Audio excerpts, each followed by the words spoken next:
नमस्कार मित्रों, MCQ classes के यूट्यूब चैनल पर आप सभी का हार्दिक स्वागत है। इस वीडियो में अपन 2011 में आयोजित की गई रीट परीक्षा में साइकोलॉजी में पूछे गए सभी क्वेश्चंस को सोल्व करेंगे। तो चलिए स्टार्ट करते हैं आज का फर्स्ट क्वेश्चन। फर्स्ट क्वेश्चन है, निम्न में से कौन सा कथन विकास के बारे में सत्य नहीं है? ऑप्शन है विकास अंतःक्रिया का फल है, विकास एक व्यवस्थित श्रृंखला का अनुगामी है, विकास एक व्यक्तिगत प्रक्रिया है, या फिर विकास विशिष्ट से सामान्य की ओर होता है। तो इनमें से गलत कथन है वो है फोर्थ ऑप्शन, क्योंकि विकास है विशिष्ट से सामान्य की ओर ना होकर इसका विपरीत होता है, यानी विकास सामान्य से विशिष्ट की ओर होता है। नेक्स्ट है, बालकों की सोच अमूर्तता की अपेक्षा मूर्त अनुभवों एवं प्रत्ययों से होती है। यह अवस्था कौन सी है? 7 से 12 वर्ष तक, 2 से 7 वर्ष तक, 12 से वयस्क तक, या फिर जन्म से 2 वर्ष तक। तो बालकों की सोच अमूर्तता से मूर्तता की ओर किस अवस्था में होती है? तो ये होती है 7 से 12 वर्ष तक। नेक्स्ट है, मानव विकास किन दोनों के योगदान का परिणाम है? ऑप्शन है अभिभावक व अध्यापक का, सामाजिक एवं सांस्कृतिक कारकों का, वंशक्रम एवं वातावरण का, या फिर इनमें से कोई नहीं। तो ये परिणाम है वंशक्रम एवं वातावरण का। नेक्स्ट है, निम्न में से कौन पियाजे के अनुसार बौद्धिक विकास का निर्धारक तत्व नहीं है? ऑप्शन है सामाजिक संचरण, अनुभव, संतुलनीकरण, या फिर इनमें से कोई नहीं। तो इनमें से बात करें, जो फर्स्ट ऑप्शन है सामाजिक संचरण, ये पियाजे के अनुसार बौद्धिक विकास का निर्धारक तत्व नहीं है। नेक्स्ट क्वेश्चन है, विशेष आवश्यकता वाले बच्चों को पढ़ाने के लिए निम्न में से कौन सी व्यूह रचना अधिक उपयुक्त है? यानी विशेष आवश्यकता वाले बच्चों को पढ़ाने के लिए अपने को कौन सा तरीका अपनाना चाहिए? ऑप्शन है अधिकतम बच्चों को सम्मिलित करते हुए कक्षा में चर्चा करना, विद्यार्थियों को सम्मिलित करते हुए अध्यापक द्वारा निर्देशन, सहकारी अधिगम तथा पीयर ट्यूटरिंग यानी सहपाठियों द्वारा अनुशिक्षण, या फिर अध्यापन के लिए योग्यता आधारित समूहीकरण। तो विशेष आवश्यकता वाले बच्चों को पढ़ाने के लिए अपन क्या करेंगे? तो इसका सही उत्तर हो जाएगा थर्ड ऑप्शन, सहकारी अधिगम तथा पीयर ट्यूटरिंग, यानी सहपाठियों द्वारा अनुशिक्षण भी यूज में लेंगे। नेक्स्ट क्वेश्चन है, समस्या के अर्थ को जानने की योग्यता वातावरण के दोषों, कमियों एवं रिक्तियों के प्रति सजगता विशेषता किसकी है? ऑप्शन है प्रतिभाशाली बालकों की, सामान्य बालकों की, सृजनशील बालकों की, या फिर इनमें से कोई नहीं। तो जो ऊपर बताई गई सारी विशेषताएं हैं, ये जो विशेषताएं हैं वो है सृजनशील बालकों की। नेक्स्ट है, एक कॉलेज जाने वाली लड़की ने फर्श पर कोट फेंकने की आदत डाल ली है। लड़की की मां ने उससे कहा कि कमरे में से बाहर जाओ और कोट को खूंटी पर टांगो। लड़की अगली बार घर में प्रवेश करती है तो कोट को हाथ में रखकर अलमारी की तरफ जाकर कोट को खूंटी पर टांग देती है। आपको बताना है ये किसका उदाहरण है। ऑप्शन है श्रृंखलागत अधिगम का, उद्दीपन अनुक्रिया अधिगम का, प्रत्यय अधिगम का, या फिर इनमें से कोई नहीं। तो जो ये उदाहरण है श्रृंखलागत अधिगम का। नेक्स्ट क्वेश्चन है, बाह्य अभिप्रेरणा में समावेशित किया जाएगा। तो बताना है कि बाह्य अभिप्रेरणा में किन किन को समावेशित किया जाएगा। ऑप्शन है प्रशंसा एवं दोषारोपण, प्रतिद्वंदिता, पुरस्कार एवं दंड, परिणाम का ज्ञान। तो आपको बता दें कि इसमें किस किस को समावेशित किया जाएगा। तो इसमें प्रशंसा को भी किया जाएगा, दोषारोपण को भी किया जाएगा, प्रतिद्वंदिता को भी होगा, पुरस्कार को भी लिया जाएगा, और परिणाम के ज्ञान को भी समावेशित किया जाएगा। यानी अपना जो फोर्थ ऑप्शन है ये सही हो जाएगा। नेक्स्ट क्वेश्चन है, जिस प्रक्रिया में व्यक्ति दूसरों के व्यवहार को देखकर सीखता है न कि प्रत्यक्ष अनुभव के, इसको क्या कहा जाता है? ऑप्शन है सामाजिक अधिगम, अनुबंधन, प्रायोगिक अधिगम, या फिर आकस्मिक अधिगम।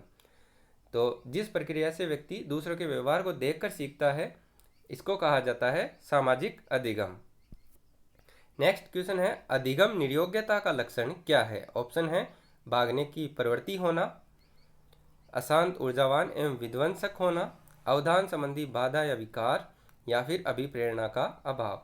तो निर्योग्यता के लक्षण की बात करें तो इसमें जो थर्ड ऑप्शन है अवधान संबंधी बाधा या विकार, ये सही हो जाएगा। नेक्स्ट क्वेश्चन है, अधिगम को प्रभावित करने वाला व्यक्तिगत कारक कौन सा है? ऑप्शन है संचार के साधन, समवयस्क समूह, अध्यापक या फिर परिपक्वता एवं आयु।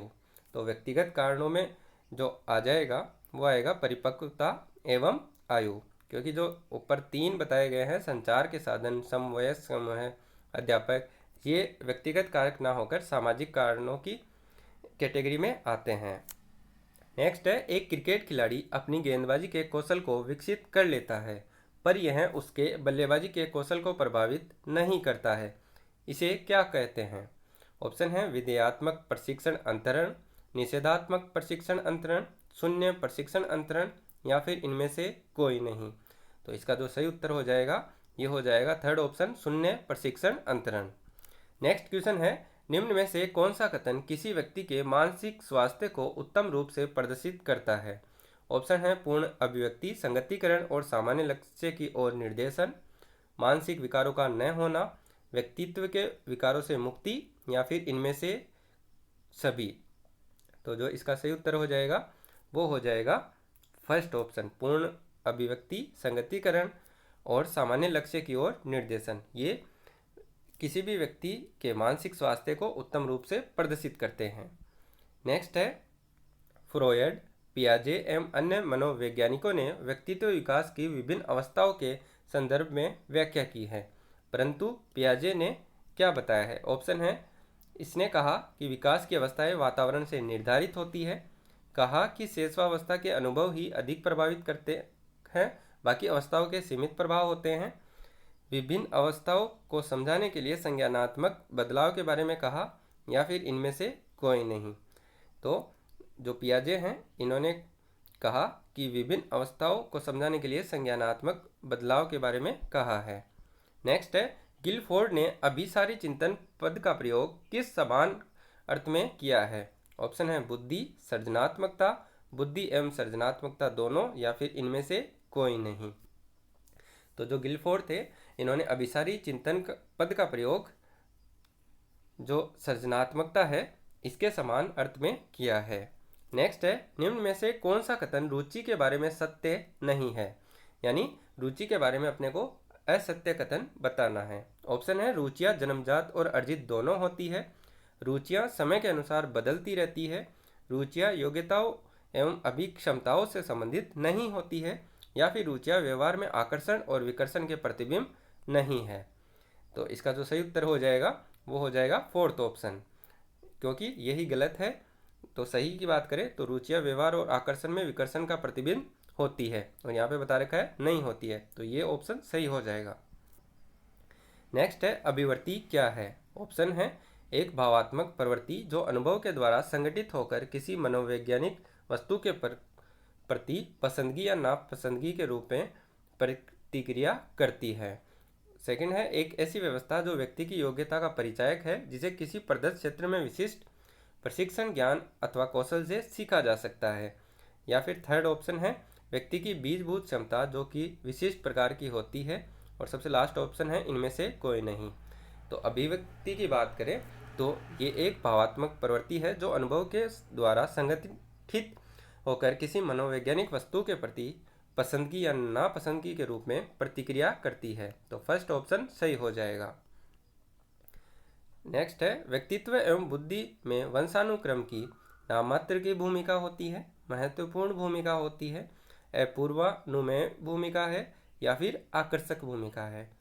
तो बुद्धि और व्यक्तित्व और बुद्धि में वंशानुक्रम की बात करें तो इसमें नाममात्र की ही भूमिका होती है। नेक्स्ट है, जिन इच्छाओं की पूर्ति नहीं होती उनका भंडार गृह निम्न में से कौन सा है? ऑप्शन है इदम, अहम, परम अहम या फिर इदम एवं अहम। तो इनका भंडार गृह होगा इदम। नेक्स्ट है, रक्षा तंत्र बहुत सहायता करता है। ऑप्शन है हिंसा से निपटने में, दबाव से निपटने में, थकान से निपटने में या फिर अजनबियों से निपटने में। तो रक्षा तंत्र किसमें सहायता करता है? तो रक्षा तंत्र सहायता करता है किसी भी दबाव से निपटने के लिए। नेक्स्ट है, शारीरिक निर्योग्यता वाले व्यक्ति के लिए निम्न में से कौन सी युक्ति रक्षा तंत्र में सबसे अधिक संतोषजनक होगी? ऑप्शन है तादात्मीकरण, विवेकीकरण, अति कल्पना या फिर इनमें से कोई नहीं। तो इसका जो सही उत्तर हो जाएगा वो हो जाएगा अति कल्पना। नेक्स्ट है बालक प्रसंग बोध परीक्षण 3 वर्ष से 10 वर्ष की आयु के बालकों के लिए बनाया गया है। इस परीक्षण में कार्ड में प्रतिस्थापित किए गए हैं। ऑप्शन है सजीव वस्तुओं के स्थान पर निर्जीव वस्तुओं को, लोगों के स्थान पर जानवरों को, पुरुषों के स्थान पर महिलाओं को, या फिर वयस्क के स्थान पर बालकों को। तो इसका जो सही उत्तर हो जाएगा वो हो जाएगा लोगों के स्थान पर जानवरों को। नेक्स्ट है सृजनशीलता के पोषण के लिए एक अध्यापक को निम्न में से किस विधि की सहायता लेनी चाहिए। ऑप्शन है ब्रेन स्टार्मिंग या विचारावेश, व्याख्यान विधि, दृश्य श्रव्य सामग्री, या फिर इनमें से सभी। तो इसकी बात करें तो सृजनशीलता के पोषण के लिए एक अध्यापक को ब्रेन स्टार्मिंग या विचारावेश की सहायता लेनी चाहिए। नेक्स्ट है निम्न में से कौन सा कथन सही नहीं है। ऑप्शन है आवश्यकता वंचना की शारीरिक अवस्था नहीं है, अंतर्नोद आवश्यकता का मनोवैज्ञानिक परिणाम है, आवश्यकता एवं अंतर्नोद समान नहीं है बल्कि समांतर है, और सबसे लास्ट ऑप्शन है मूल प्रवृत्तियां आंतरिक जैविक बल है। तो इसमें बात करें तो गलत कथन कौन सा हो जाएगा, ये हो जाएगा फर्स्ट ऑप्शन। नेक्स्ट है शिक्षा का अधिकार अधिनियम 2009 में एक अध्यापक के लिए न्यूनतम कार्य घंटे प्रति सप्ताह कितने निर्धारित किए गए हैं। ऑप्शन है 40, 45, 50 या फिर 55।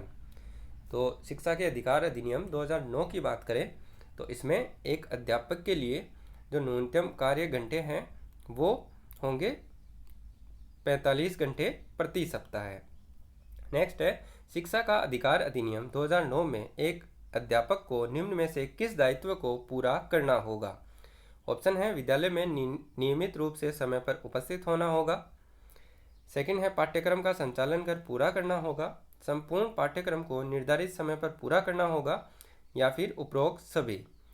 तो एक अध्यापक को जो दायित्व बताए गए हैं वो फर्स्ट भी है, सेकंड भी है, थर्ड भी है, यानी जो सबसे लास्ट ऑप्शन है इनमें से सभी ये सही हो जाएगा। नेक्स्ट है राष्ट्रीय पाठ्यक्रम रूपरेखा 2005 में शांति शिक्षा को बढ़ावा देने के लिए कुछ क्रियाओं की अनुशंसा की गई है। पाठ्यक्रम रूपरेखा में निम्न में से किसे सूचीबद्ध किया गया है।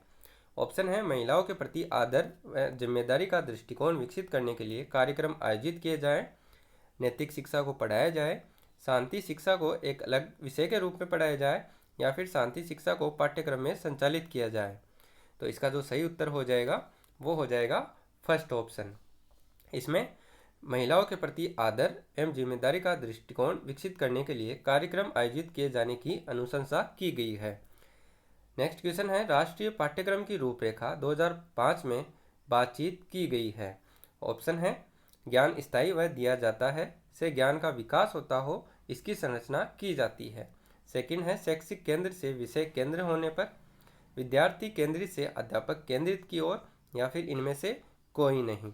तो इसका जो सही उत्तर हो जाएगा वो हो जाएगा फर्स्ट ऑप्शन, यानी जो राष्ट्रीय पाठ्यक्रम की रूपरेखा 2005 है इसमें ज्ञान स्थायी है वह दिया जाता है, से ज्ञान का विकास होता हो और इसकी संरचना की जाती है, इस पे बातचीत की गई है। नेक्स्ट है क्रियात्मक अनुसंधान का उद्देश्य क्या है। ऑप्शन है नवीन ज्ञान की खोज, शैक्षिक परिस्थितियों में व्यवहार विज्ञान का विकास, विद्यालय तथा कक्षा की शैक्षिक कार्य प्रणाली में सुधार लाना, या फिर उपरोक्त सभी। तो क्रियात्मक अनुसंधान की बात करें तो इसका उद्देश्य है विद्यालय तथा कक्षा की शैक्षिक कार्य प्रणाली में सुधार लाना। नेक्स्ट है राष्ट्रीय पाठ्यक्रम रूपरेखा 2005 के अंतर्गत परीक्षा सुधारों में निम्न में से किस सुधार को सुझाया गया है। ऑप्शन है खुली पुस्तक परीक्षा, सतत निरंतर एवं व्यापक मूल्यांकन, सामूहिक कार्य मूल्यांकन, या फिर उपरोक्त सभी। तो जो राष्ट्रीय पाठ्यक्रम रूपरेखा 2005 है इसमें परीक्षा सुधारों के अंतर्गत इन सारे सुधारों को सुझाया गया है। चलिए दोस्तों इस वीडियो में इतना ही। नेक्स्ट वीडियो में अपन देखेंगे और भी जो महत्वपूर्ण प्रीवियस ईयर के क्वेश्चंस हैं उनको।